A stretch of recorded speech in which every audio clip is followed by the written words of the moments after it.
তিন রকমের ধর্মের লোক বেশি আছে, খ্রিস্টান, ইসলাম আর হিন্দু। 100 জন খ্রিস্টানকে যদি একই প্রশ্ন করে তোদের ভগবানকে, একবারই বলবে আমাদের ভগবান ঈসা মসীহ, যিশু ক্রাইস্ট। মুসলমানকে জিজ্ঞাসা করবে 3 থেকে 5 মানে মৃত্যুর আগে পর্যন্ত, যাকে এই তোদের ভগবানকে, একই উত্তর দেবে, ভাই আমাদের ভগবান হলো আল্লাহ। হিন্দুদেরকে যদি একই প্রশ্ন করা হয়, ভাই তোদের ভগবানকে, কনফিউজ। 100% হিন্দু 100% কনফিউজ, জানে না ভগবানকে। দ্বিতীয়ত, যদি তুই মুসলমানকে জিজ্ঞাসা হয় তোরা মসজিদে কেন যাচ্ছিস, ওদের শেখানো হয় মসজিদে যেতে হবে নামাজ আদায় করার জন্য। সপ্তাহে ওরা 100% একদিন মসজিদে যাবেই। তুমি যদি খ্রিস্টানদের জিজ্ঞাসা করো তোমরা কেন কোথায় যাবে, কোথায় যাও না, আমাদেরকে একদিন তারা চার্চে যাবে। কেন? ঈশ্বরে প্রার্থনা করার জন্য। ওদের শেখানো হয় জন্মের থেকে, এটা সংস্কার।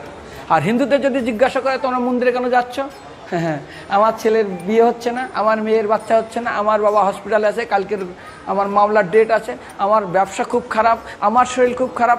99.99 হিন্দু জানে না মন্দিরে কেন আসা উচিত, তাদের ভগবানকে মৃত্যুর পরে কোথায় যাবে। মুসলমানকে জিজ্ঞাসা করবে মৃত্যুর পর কোথায় যাবে, বলবে ভাই নামাজ রোজা যদি না করি দোজকে যাব, অর্থাৎ নরকে যাব।